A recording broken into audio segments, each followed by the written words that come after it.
ازاي توصل من شغل ب 2000 جنيه في مصر ككول سنتر ايجنت انك تيجي وتشتغل في واحد من اكبر الفنادق في دبي لو انت مهتم في مجال السياحه. ده اللي انا عملته بالظبط، واللي هقول لك عليه ده لاي حد عايز يجي دبي ويشتغل في مجال السياحه. لو طبقت اللي هقول لك عليه هنا هتختصر على نفسك وقت كتير وتجارب فاشله انا مريت بيها. اول حاجه هنتكلم عليها هي السي في. السي في هو سلاحك السري. تخيل ان السي في زي البطاقه او الفيش بتاعك في الكمين، لو مش مظبوط هتترفض عند اول تقديم ويتقبل عليك. احلها ازاي؟ طيب حاول تقرا عن الاي تي اس. ايه الاي تي اس؟ هي صيغه من السي في دي اللي مطلوبه حاليا دلوقتي. هو كله خط واحد، كله لون واحد، من غير الوان خالص، والاحسن من غير صوره كمان.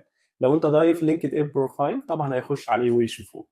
تاني حاجه هنتركز عليها هي اللغه. لو انت معاك انجليزي كويس هيفتح لك اكتر من 90% من الابواب طبعا. وخليني اصدمك واقول لك الانجليزي في دبي غير اي انجليزي. تاني حاجه ما ينفعش تيجي الامارات في فتره الصيف.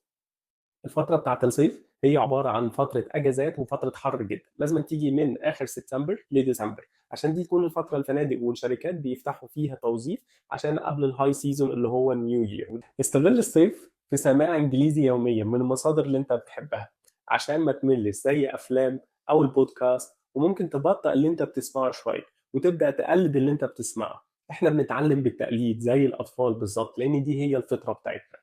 تالت حاجه كوميونيكيشن سكيلز، دي سر النجاح. الناس بتغير ملابسها وعربيات، ما تغيرش الطريقه اللي احنا بنتكلم بيها. لو عندك كوميونيكيشن سكيلز هتتفوق على ناس كتير جدا معاهم شهادات هي اصلا مش معاك وهم اعلى منك خبره.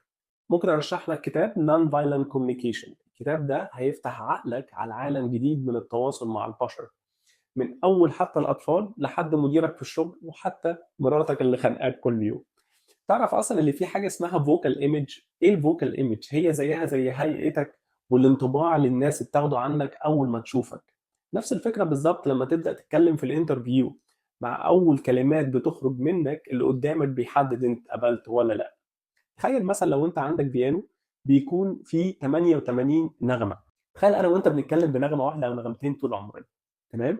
ده بالظبط اللي احنا بنعمله بصوتنا لما نتواصل مع حوالينا. تخيل بقى لو انت استخدمت ال 88 مفتاح كلهم وبدات تعزف بصوتك والطريقه اللي بتتواصل بيها مع الناس.